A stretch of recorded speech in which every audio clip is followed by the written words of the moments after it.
We are officially registering, and so good evening, everyone, and thank you for joining us today. I'm really glad to introduce this new event organized by the Young Slavists Collective in the frame of our online lectures. I'm also very glad to welcome our today's international guest, Professor Daria Khitrova. And for those not acquainted with the format of our lectures, I will just provide a quick reminder that the space for questions will be open after the presentation. And we're also thrilled for the discussion which will follow. And now I will briefly present our guest. It won't take so long. Daria Khitrova is Associate Professor of Slavic Languages and Literature at Harvard University Slavic Department. She's also Associate Member of the Davis Center for Russian and European Studies. Her interests are remarkably wide, so I will just quote some of them. Her studies encompass different fields, literature, art, and cinema. Specifically, Professor Khitrova is interested in interaction between arts, media, and social practices. And regarding this approach, I would like to mention her first book titled Lyric Complicity, Poetry and Readers in Golden Age of Russian Literature, published in 2019. And as the title suggests, this volume is dedicated to Russian poetry during the Golden Age and its role in the daily life of contemporary readers. She's also interested in art across media, and this is the reason why we invited her today. And her research on film studies is also related to formalism, investigating Shklovsky's concept of poetica kino. Then today is going to talk about Yuri Tynianov's relationship with cinematography, proposing a lecture titled Tynianov in and on film. And before giving her the floor, I would just like to mention the introduction to Permanent Evolution, which is a volume which is a selection of Tynianov's essays published in English translation. And I recommend this to read this because I believe it's one of the first successful attempts to depicting Tynianov's poetics. And quoting Tynianov, Khitrova does not only historize literary theory, but also theorizes literary history. So after that, I give you the floor and I will just shut up. And when you need me to put the video, just tell me. Yes, I will.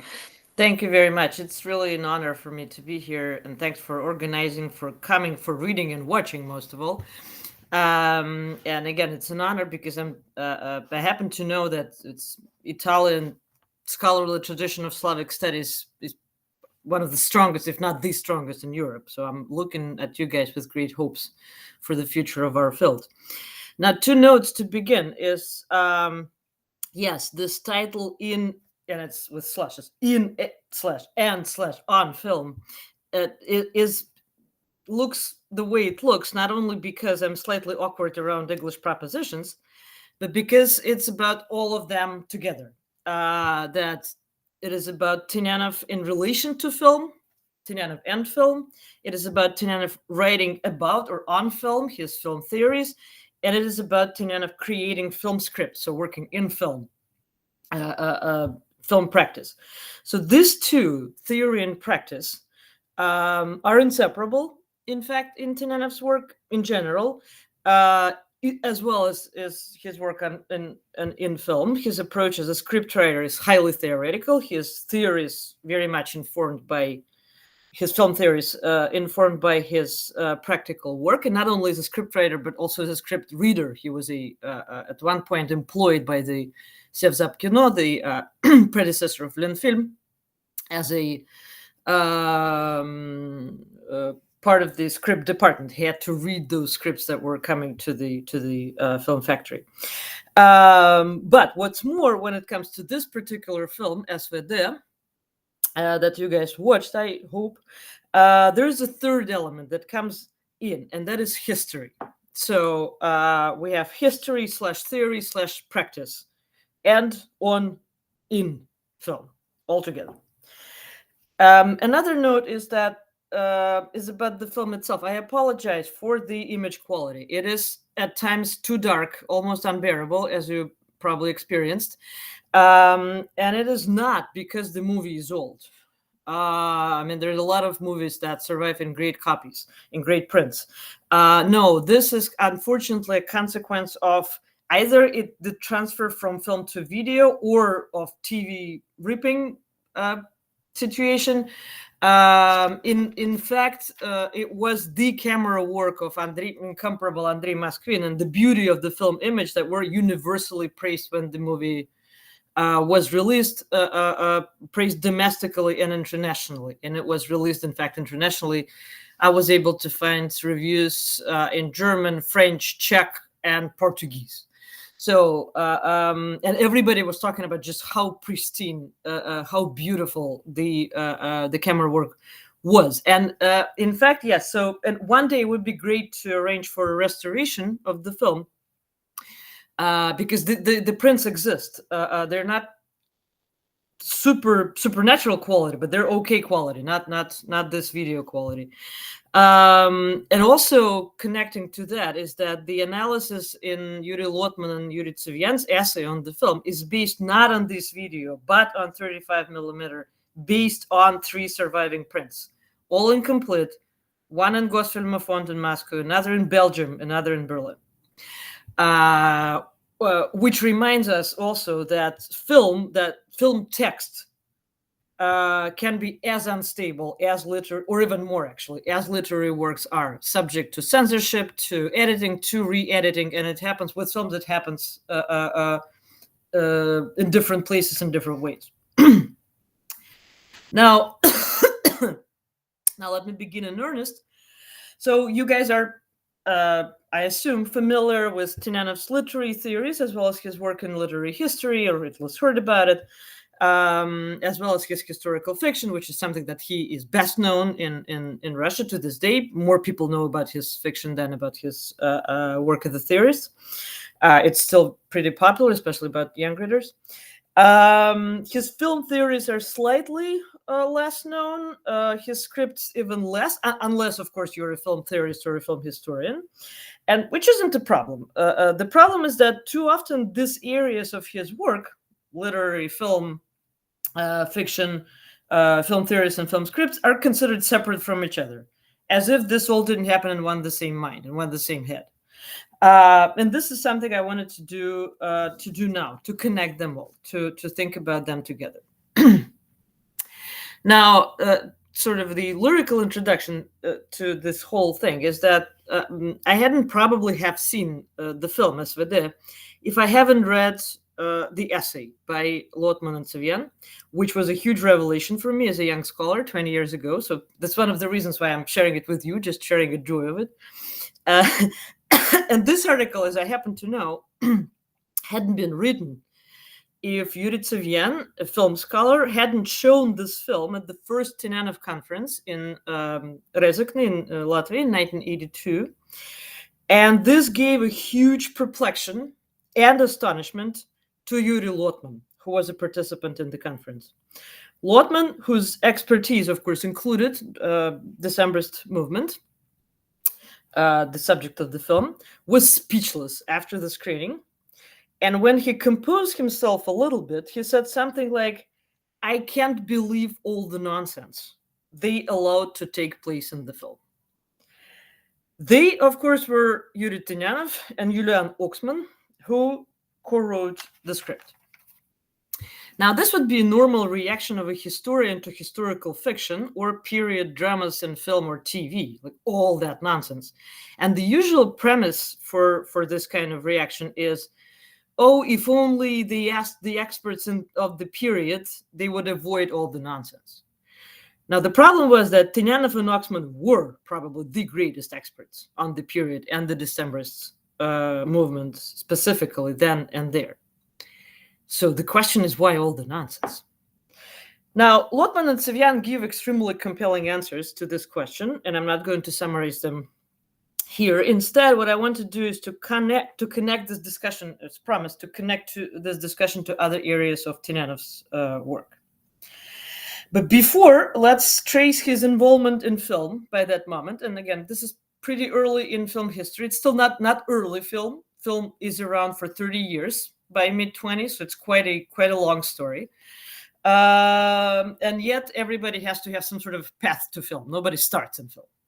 Of course, his background was a literary scholar, but then the story of his involvement in with film was short and extremely, well, not short, but kind of rapid, quick, and extremely productive.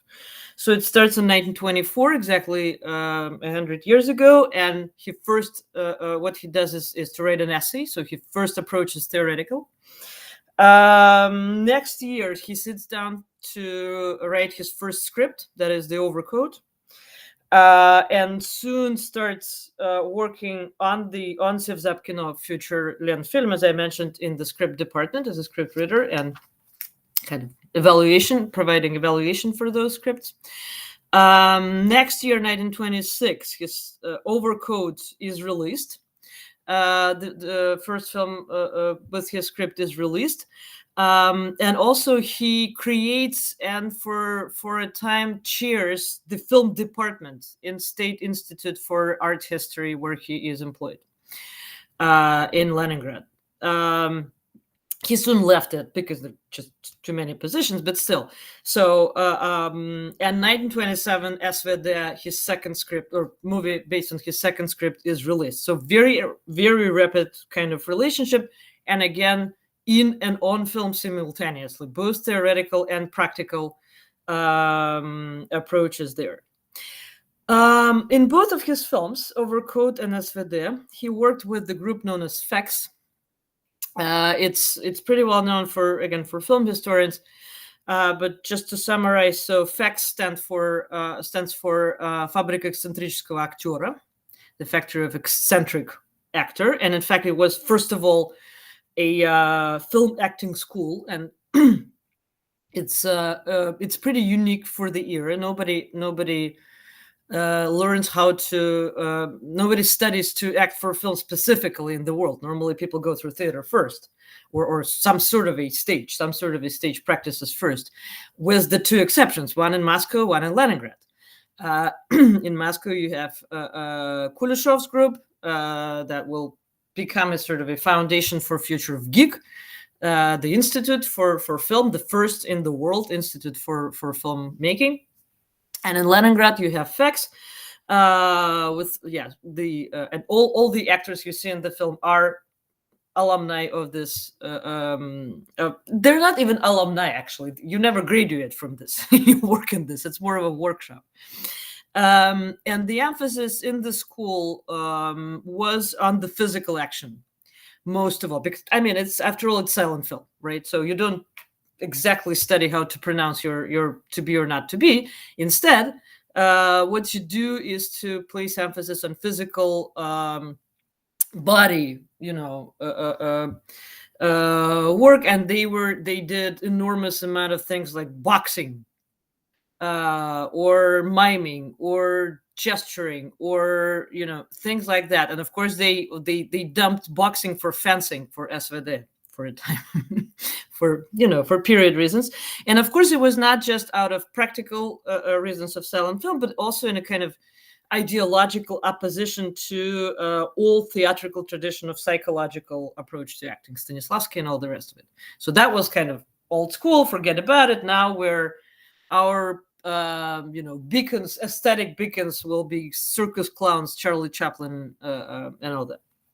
So that was a bit of a rebellion on the part of the FEX creators, and those creators were mostly two people who co-directed basically all of the FEX legacy: Grigory Koznetsov and Leonid Trauberg. And they are co-directors of S.V.D as well. They collaborated on quite a number of FEX legacy, FEX silent legacy, and legacy from the 30s is pretty well known, including collaboration with yet another Leningrad golden boy, Dmitry Shostakovich.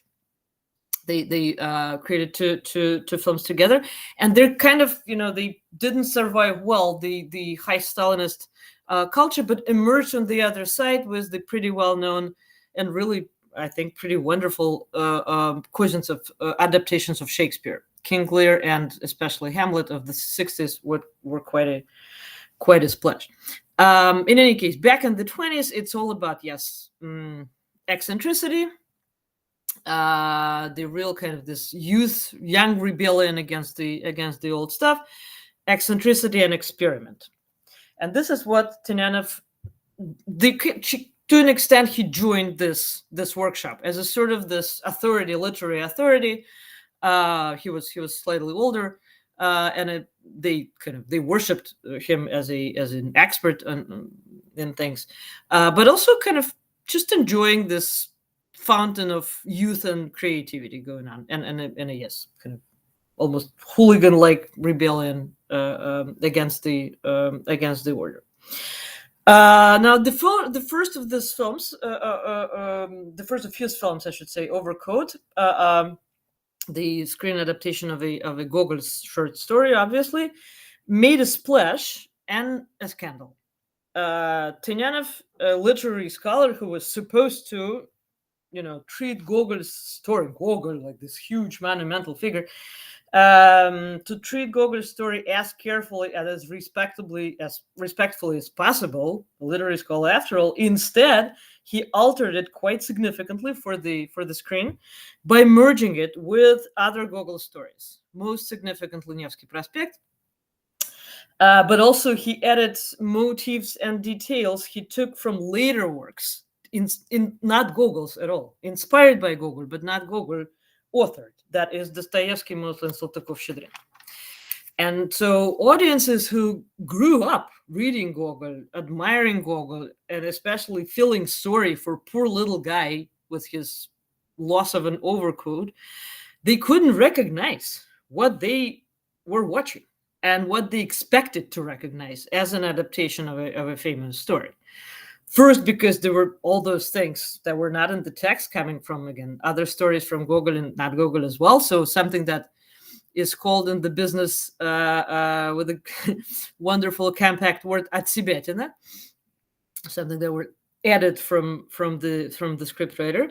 And second, because Bashmachkin, the protagonist, was rather grotesque figure and not immediately a tearjerker Gogol's story was considered to have been.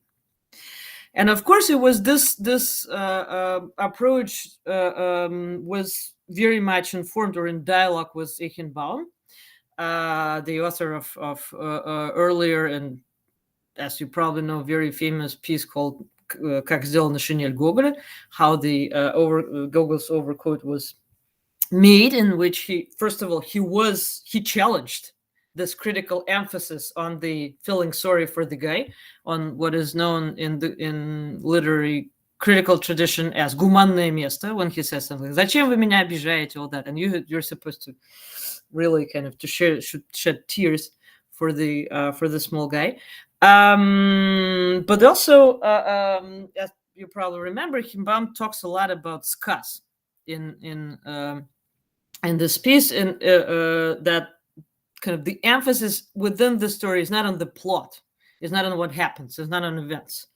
It's not a detective after all. It's on style of speech used both by the narrator and by the characters when they speak, style or stylization that Gogol uses. Okay, but the question is how to do it in silent film. You can't use a lot of text. I mean, you can a little bit in the intertitles, but that wouldn't be enough at all. And so Tynianov, who's, if you can come up with one motto, one banner for Tynianov's work, it would be specificity. The keyword would be specificity, meaning that you approach literary work with the devices and means that literature has. That has to do with verbal side. You approach film not trying to just transfer the verbal into visual. No, you use the visual. You use the specific means that that film has as a medium and as an art. So instead of trying to recreate the verbal grotesque, you try to create the visual grotesque. And how you do it? Well, grotesque, as you guys know, and the word, of course, originated from Italy. Grotesque, first and foremost, means the disproportion, the unusual, unexpected, uncomfortable approach to just size of things, visually speaking, emphasizing something and downgrading something, and again creating this uncomfortable situation where you don't really recognize the relations between objects on the screen. For instance, Martina, can we look at the first example, and I would tell you when to stop. It's going to be pretty. Of course, yeah. It's going to be pretty short. So again, this is from the overcode. This is the main protagonist. This one. Yeah, this one. Okay. And if you can go, to the full screen.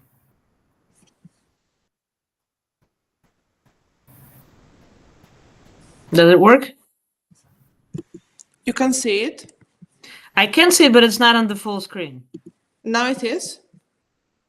Maybe it's just me, actually. Anybody I don't know. Wait. Anybody can tell whether you can see it on the on white screen? Technical. Okay. They all. Yes, I will just. Yeah, and now maybe you can see. Can you see it now at full screen? No. I take that as a no. I mean, you should ask someone else, because I think I'm as a. Yeah, I will ask the other ones if they can see like. I see it, but it's not full screen. It's like small. Same with me. It's just part of it. Maybe because you're not fixed up on. Yeah, I will fix myself up. Yeah, sorry for now. No, it's just. It happens all the time. Yeah, maybe now you can see it full screen, I hope. No. It doesn't move at all anymore. Okay, so now of Google Meet. Okay, now I am fixed, or maybe I just had to unfix myself and unfix everyone, and then yes, this is technical hiatus, and then we will just okay. I will also So now I will try. Yeah. What about now? Can you see full screen? That's better. Yes. Okay. Yes, better. Okay. Yeah. Can you hit play? Yeah. So what you see is the teapot, and in a second you'll see actually the protagonist. He's right there to the left, but barely seen right now. But as you may imagine, this teapot is way larger than the usual normal teapot would be. See, it's kind of 3 times his head. And the reason is because, of course, look at that. And it gives you a lot of steam that gradually kind of overshadows everything else in the room. You can stop there. Okay. And this is where he's falling asleep and starts dreaming, and kind of this dream figures coming from this steam as if it was like this theatrical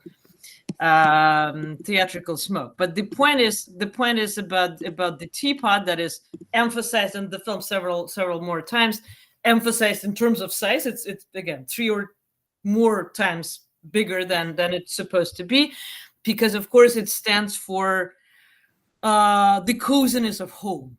The home, all things, the warmth of the home, of the domesticity of his life. And the teapot and the idea even of the tea drinking is not innocent at all in Russian culture. Of course, tea drinking stands for the connecting tissue for the family. What, let's say in English or American would be dinner, like where the family shares like what happens with them in the evening, like a connecting tissue for them. This for Russian culture is tea drinking, and which you can approach as a kind of, again, a good thing, a family a gathering, Or let's say if you had a fight against your mom, and then you guys kind of calm down and come together, and it's peace again. The signal for this peace would be, how about we have some tea? Like this restores peace and quietness and family. But again, this is not exactly innocent, and if you, especially in mid-20s, and let's say it's one of the main horrors in Mayakovsky's poem Про это, about it, from 1923, which is kind of the reflection, the lyric reflection about love, and especially about love after revolution, or revolutionary love, and how everything's supposed to change, like the family and love and relations between people should be all created anew, so that there will be no bad things, no patriarchy, no belonging, no people sort of psychologically owning each other. So it's all supposed to become something unprecedentedly, whatever, fair and beautiful and equal, and then nothing of that sort happens, and instead he comes back to his family, and what is going on? Everybody's drinking tea. So for all the revolution, for all the striving for this utopian future, the tea is still there.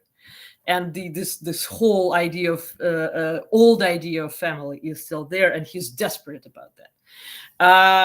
Or let's say in another film of 1926 called Третья Мещанская, or more tellingly, Любовь втроем, or in English release, American release, it was called Bed and Sofa. We have the script written by Shklovsky, rumored to be hinting at, again, Mayakovsky's love life, where there's a sort of a love triangle going on, again, at the backdrop of the post-revolutionary Moscow, and where everything's supposed to be kind of, resolved. The life triangle is supposed to be resolved on the new, equal and fair and just rules of the new society. But instead, after the whole turmoil of relationships in the movie, the very last line that a character pronounces is, how about we have some tea? So this teapot is there for a reason. It's kind of representing the bourgeois stability, not just the stable bourgeois existence, but also the stability of this bourgeois element in life, despite all the revolutionary changes. So this is your visual grotesque replacing the verbal grotesque in the story. Another one, Martina, can we go to the second one? And again, it has to do with sizes. It has to do with grotesque in a very literal way, with disproportion. So this is Bashmachkin's conversation with his superior. Could you hit that? That's great. Could you hit play? Mm-hmm. And see, so some of those means they use are like pure acting. See, his knees are bent. He's visibly humiliated, visibly kind of down to earth. So here he is, the same guy that plays the servant in the in S.V.D. So he comes with some sort of a favor to ask. Here's the superior, and their relationship, this kind of a vertical of hierarchy, will be in a second displayed in a pure geometrical terms. See, this angle, he is shot from beneath. So his head is becoming bigger and bigger and bigger. And that guy is shot from above. So he is visibly low. So their positions towards each other are, thank you, that's it. Okay. are shown with using the film specific devices. So in that case, camera angle, and of course to this camera angle to work, you also had to set the light in a way that works, which is exactly what the cameraman, the two big areas that cameraman is overseeing, the angle and the light. Now, so following formalists' own model of a literary evolution, with their emphasis on literary struggle as a vehicle for the evolution, both of these films, Overcoat and S.V.D., were highly polemical and aimed at very much, particular, hugely popular films, not just polemical against some sort of a abstract values, but really very much a counterweight to something else. Now, so with Overcoat, it was a film specifically made against another production of S.V.D. Kino, the movie from 1925 called The Station Master, or in Russian Коллежский регистратор, the film adaptation of Pushkin's story Station Master, станционный смотритель, again centered around its own poor little guy, as you remember, who loses his daughter to this marriage, who was played by a very famous theater actor, not your film acting school alumnus, no, someone who was very well established in theater world, with a couple of plot lines added to the also to the story, to the screen story, to give an excuse for all these beautiful uniforms and dresses and all the decorations of the period. Early 19th century is like, probably every nation has this the idea of their golden age, where everybody was beautiful, and everything was beautiful all around. And of course, yes, for Russia, it is first decades of the 19th century. So yeah, as it turned out, interesting that the faithful adaptation of Pushkin's story was not very possible, simply because the plot line was too thin in terms of fabula. That is another reason to reflect on the difference between fabula and sujet, the famous formalist tenet. Now, so all of that within this movie Station Master, again, the beauty of uniforms, there are a couple of ballrooms, and then the poor little guy played by the theatrical actor. All this was recipe for easy success, and it was a success that both Tynianov and his peers and his pals from FX despised as cheap and, what was worse for them, not film specific. Again, theater, again, just beautiful things and decorations, not film specific. Now, with so this is relatively straightforward. With S.V.D., polemics was twofold. One, similar with Overcoat and Station Master, was pretty visible and simple.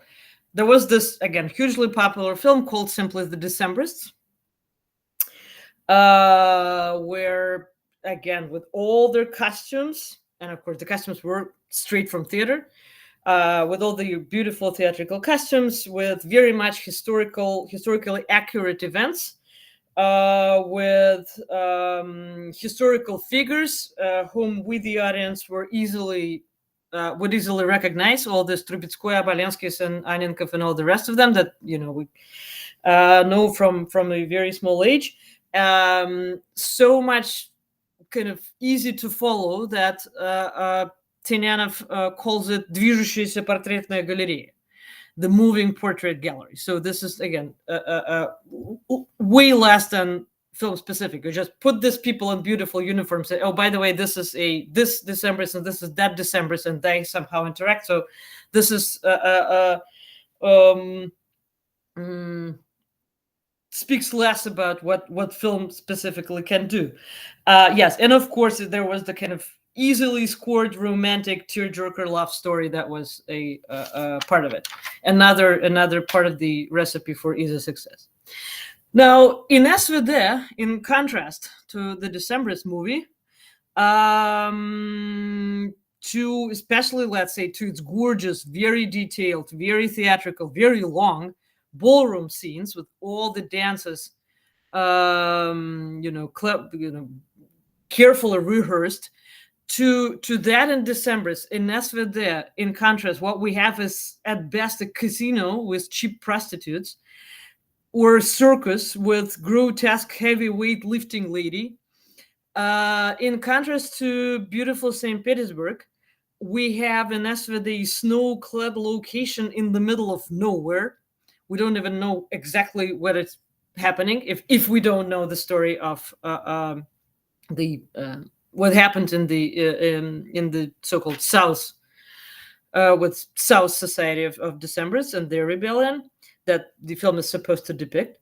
And in fact, the only well-dressed character in the movie is, in fact, a heartless conman, Maddox, who is only pretending to be someone of the high position and with serious mission. And by the way, the uniform here is not for decorative purposes, but works for the plot development and, more importantly, for character development, like in the overcoat, if you think about it. The overcoat changes his life and changes his perception of himself, and the loss of it changes it again.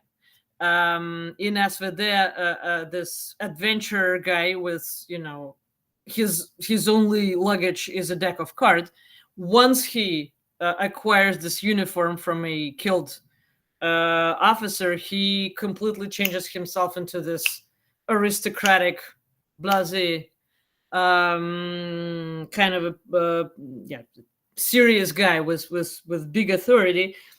And the only this is from Trauberg's memoir that Tynianov, who was actually very respectful to the choices of the directors as a scriptwriter, and this is pretty rare. Normally, scriptwriters are fighting for their script to be followed religiously while filming. Tynianov was not like that, and the only fragment, the only scene that he really regretted that they didn't preserve was, in fact, the scene where he is palpably changing. His personality is changing when he is putting on this uniform of a meaningful, serious officer. That he looks at the mirror and he feels himself as this big, serious, aristocratic guy. Now, so again, this is pretty straightforward. You have this hugely popular but cheap and easy success, to which they contrast their own sophisticated grotesque. There was another line of resistance that was somewhat more subtle. Lotman and Civian talk about the contrast between the well-established Moscow film style with monumental, heroic, revolutionary films at its center, like, of course, Battleship Potemkin, and less established and thus more flexible Leningrad film school, free to experiment with lesser genres, hence the choice of historical melodrama as a genre for S.V.D. One thing to add to it is that there was also pretty universal for early Soviet film style documentary quality for it. For early Soviet film style, resistance to the idea of fiction. Of course, most manifestly displayed in Dziga Vertov and his films and his idea, the man with the movie camera, you probably heard. Basically, his ideology saying that down with art, down with fiction, it's all made up stories, which is essentially simply a lie that bourgeois societies use to deceive the masses. So he was doing only documentaries. But even in the area of what they call then played films, they wouldn't even actually dare to use the word fiction film. Instead, it was played film, игровая фильма. In played films, they were still proudly based on real events, like Battleship Potemkin, like other films by Eisenstein, not only Eisenstein, his Strike or October. And what's more important, shot in a visual style that reminded of documentary genres. As one critic put it about Battleship Potemkin, it works as a drama, but it looks as a newsreel. So the idea was to emphasize not only realism, but the reality of events, supposedly historical events. So, like, this is not your your lie, your deceit, your entertainment, your fiction. This is truth, what we present to you, as opposed to the bourgeois entertaining industry. We present to you the truth, and it's no coincidence that that was exactly the title of the main newspaper. With that in mind, if you look at S.V.D, none of that is true. It's kind of based on historical figures, but then their stories are completely messed up. So Maddox existed. This guy existed, but he was not there at all. He did give up to the authorities something he called S.V.D. In fact, Союз Великого дела, a conspiracy, but it first of all happened long after the events of 1825, and he made it up completely. He did steal identity of the Sakavnin, the Flügel-Adjutant guy, but it actually happened way before. The lady was not, so everything's messed up. The people are real, but the stories are just messed like that. So this is not exactly fiction, because the regiment's rebellion, in fact, happened there in the South and was brutally repressed. These figures existed, but there is zero respect to historical accuracy in the script or documentary quality in the visuals. Think about it. The movie is full of things that do obstruct vision. Let's say there's a lot of gun smoke. There's a lot of pipe smoke in the casino scenes. Outside, it's perpetual snowstorm. Something that there oftentimes we see people's shadows as opposed to their actual figures. So all of this kind of distorted vision, as opposed to this documentary kind of newsreel vision. We see highly contrast light effects. We see fireworks. We see all these visual effects instead of documentary quality. So this is your eccentric approach to revolutionary movie. And again, audiences who were familiar with December's stories, and there were avalanche of publications, from scholarly to mass popular publications that started, especially kind of boomed around 1925 with the 100th anniversary of the uprising. So those who were even remotely familiar with the story, again, they couldn't recognize it. Just like with Overcoat. They were supposed to, they expected to recognize it as the kind of depiction of historical events, but they didn't. So, and I would argue that this energy of, I don't know how to translate this term in English, so I would use the Russian неузнавание, both in Overcoat and in S.V.D, is there for a reason, and is basically a first cousin of defamiliarization or estrangement. Martina, do I have some more time, or should I shut up now? Because I have some material, but I would be as eager to just move on to the discussion. If the other agree with that, you can still have 10 minutes. No worries if you want to. Okay, I can do that. Thank you. So we can deduce Tynianov's vision for S.V.D and for, in general, probably the idea of history put on screen, his theoretical vision for it, from an essay he worked on more or less simultaneously with working on S.V.D, and that is Об основах кино, on foundations of film. There are two sets of binary oppositions that he establishes there that should be helpful for us. First, it is between photography and cinema. He talks about photography using basically random grouping of objects in choosing the view, right? Because when you frame a part of the reality around you, the surrounding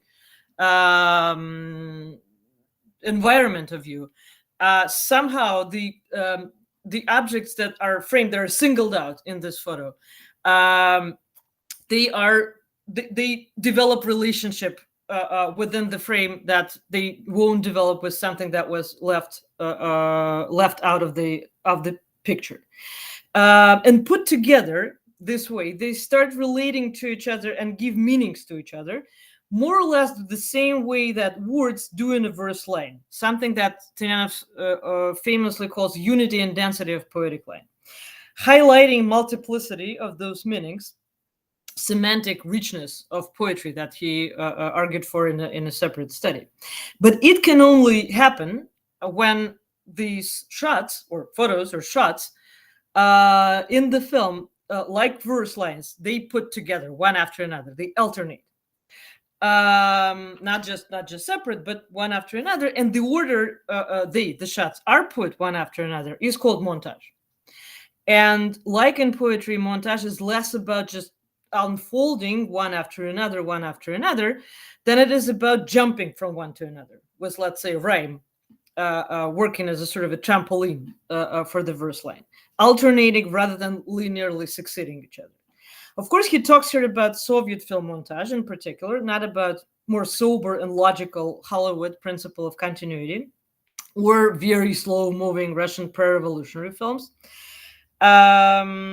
Here lumped together under the label old cinema, where montage used to be a means of connecting scenes together, as he says, spica, in a way that audience, like, and then that happened, and then that happened, and then that happened, so that the audience wouldn't even register cuts and splices. New cinema instead, so early Soviet film style, makes them visible, this very cuts, this very jumps, and palpable instead, or yes, he says, ощутительный. In other words, montage used to follow the fabula in old cinema, the fabula of the work, and now, in contrast, it creates a sujet. And so following that, we can put history into the equation. Traditional old history is at best a fabula of the events, and then. Abraham beget Isaac, Isaac beget Jacob, and so forth. So it's kind of passively moving portrait gallery, like Tynianov was saying. What he and Oxman did in the script for S.V.D. was to build, to actually actively construct history as a sujet, as opposed to fabula where everything just succeeds events. And this is how Medix and Sukhanov, the two antagonists, come for a parallel action and contrast and interaction to where they historically never overlapped, as in sujet. As with objects in a photo and words in a verse line, it starts from a very random grouping, here of only 3 letters, S.V.D., which start displaying an astonishing multiplicity of meanings from, it used to be like the initials of a guy's fiancée, so probably Sofia Vladimirovna something, and then we have Союз Великого Дела, S.V.D., and then we have Следить, выдать, добить, S.V.D., and then even Союз Веселого Дела, this very cynical one. And not that Tynianov and Oxman show this scholarly cynicism here, like history or truth ought to be rewritten according to your sujet, according to your purpose, according to your narrative, the way that Soviet historiography was very much going into in this period, very much moving into this direction. We will rewrite anything we want and the way we want. No, because the figure behind this whole multiplicity of meanings in the film, multiplicity of meanings of, let's say, the S.V.D. Abbreviation, is in fact a conman, a pretender, a liar. In contrast, Sukhanov, the good guy, the revolutionary, the Decembrist, still lives and dies for the great deed, for one of those meanings. Thank you very much, everybody. I feel like I still got over time, so thank you for the attention. I look forward to the questions and discussion. Yes, thank you. Unfortunately, we can't clap our hands because we are online. So I would like to open the discussion and ask if someone has a question. I have some, but I would like to give the floor to someone else before I will ask you some. Okay, maybe I will just break eyes and make a question. I have a question about the relation with theater, because like I was going through Tynianov's writings about cinema as a theorist, and then I watched the movies for which he wrote the screenwritings. And I was thinking if there are any kind of ideas of Tynianov's conception of the relation between cinema and theater. Because, for example, when he explains the evolution of cinema, he quotes like he mentions photography, but theater is not that important. So I want to ask you if you have a take about that. Yeah, he talks about it a little bit in his very first essay on film that's called Кино, театр, музыка. And basically, and here he very much coincides with other early Soviet film theorists. His idea of relationship between theater and cinema is opposition. That even though, yes, there are things that overlap into ours. There's acting, for instance, most importantly. But in fact, this is it. And for him, the idea of film basically following theatrical acting or following any other theatrical devices is shooting your own in your own leg. Is just to not using what is film specific and what film can do and let's say theater can't. Because of course, let's say theater cannot, how many sets you can afford to put on stage? 5, 6, 7, that's it. You will still have, you can't afford, I don't know, close up, things like that. You can do it in film, and so the film has to use the device that it has as opposed to theater. So yes, it was theater was always on his mind when in connection to film, but in a sort of very much the productive rejection of theatrical devices on screen, I'd say. Okay, thank you. So maybe Monica, you have a question? Thank you, Martina. Thank you, Professor Khitrova. It was a pleasure to listen to your lesson. I have a question. You talk a lot about special effects in this film, and I would like to know if it is it a peculiarity of Tynianov's films, or also his contemporaries use this kind of new effects?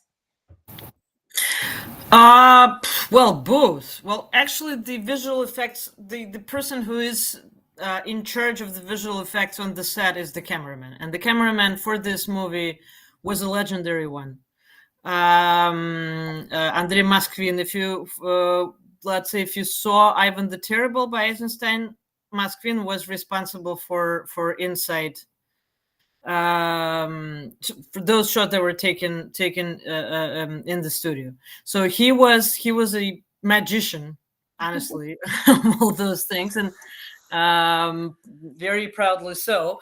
But of course, you know, he wouldn't do it if it was not in the spirit of the script and in the spirit of the director. So partly the idea of a lot of visual effects is also, and it's a bit of a contrast of Leningrad School against Moscow School, is that Leningrad School looked a little more closely, not on, let's say, yes, the documentary quality or the American cinema that Moscovites like to, you know, look at, but in the German Expressionism. And German Expressionism, with all this, you know, distorted angles, they loved all those smoke, all those shadows, all those slightly Gothic effects. And Leningrad Film School was inclined to using it a little more. The thing in here in this film is that he goes sort of over the top with it, and this is for a reason. This is not a just, you know, he just carried away with using all the smoke that he can. No, this is the idea of, yes, of the not exactly clear vision, a distorted vision, and again, neuznavание. It's both in terms of the plot and in terms of the visuals that is going on there. Thank you.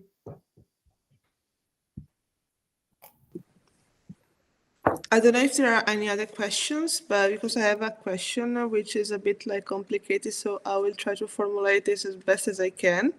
Please. Because when I watched S.V.D. first time, I didn't read like the article by Lotman and Civian, because I was thinking, okay, we're just gonna into the movie and watch it, and I understood nothing, because like I was really like, what I'm looking at, why I don't recognize like the history, why is really so like confused. And then I got into Lotman and Civian, and I discovered that it was full of anachronism and distortions.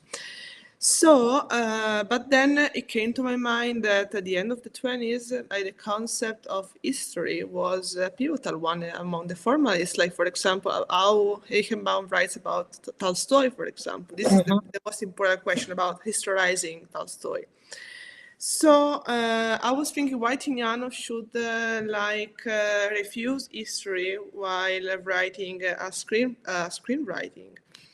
So my question is this one. As we have seen, the different functions of Tynianov in cinema are not really like marked, like the distinction is fading. So maybe I was thinking that the intention by Tynianov of refusing history doesn't have to be read just like a kind of way of overcoming literature through cinema, but maybe also is the demarcation between Tynianov as a theorist and Tynianov as a creative artist. Maybe we can see there the part. I don't know what you think about that, but it just came to my mind. Sure. I mean, it's huge. It's a huge topic to think about. I am inclined to rather see them all together, rather instead of opposing his two selves, so to say. So here's Tynianov, creative artist. Here's Tynianov, the theorist. But I think again the foundation. I wouldn't say he refuses history or even rejects history, but again, what he doesn't want to be is just a passive. How should I put it? A passive teller of history, a passive. So again, he doesn't want, and this is the by the way the line he uses from time to time. The history is not like Abraham begat Jacob and Jacob begat whatever Isaac. That this simply doesn't. History doesn't work like that. It doesn't work by unfolding. It doesn't work like and then happened that and then happened that and then happened that. Whereas if the previous iterations of this don't exist anymore. No, they do. So things are added, but often not subtracted from history. So it simply gets more and more and more complicated. Moreover, and this is something I think he's highlighting in the film, oftentimes, and not oftentimes, but always, honestly, history happens in parallel tracks. Right, so it's not just okay. So let's look at this year, and then this year in I don't know Russian or Italian or American history, this happened. There is this tendency. Oftentimes, there's one tendency in one direction and another tendency in other direction, and myriad of other tendencies in all kinds of directions. So this is not your linear succession. This is not your linear trajectory of going on from here to there, from a point A to point B. This would be too easy. This is a little too primitive for them. And so that's why he creates the script in which the main device is basically almost in a paradoxical fashion. There is sort of parallel tracks that do cross. You have this, yes, a honest revolutionary, honest Decembrist, and this adventurer who just lies to everybody and следить, добить, выдать, добить. This is his motto, and they kind of they coexist in the period. They interact in the period. They influence each other's life. So there's no such thing as one linear succession. No, at least two parallels, and often, of course, way more. So this is, I think, his. I mean, of course, it's just the surface, but Yeah. his idea of history that is in display in the film. Yeah. thank you for your answer. And I will ask if there are any other questions. Tynianov is a huge thing, like especially for film studies. Thank you, Iris. He just keeps giving to you. I'm just Yeah. saying, you know. Yeah, and as you say also, like in the introduction of the volume, Tynianov still has to be analyzed, and Absolutely.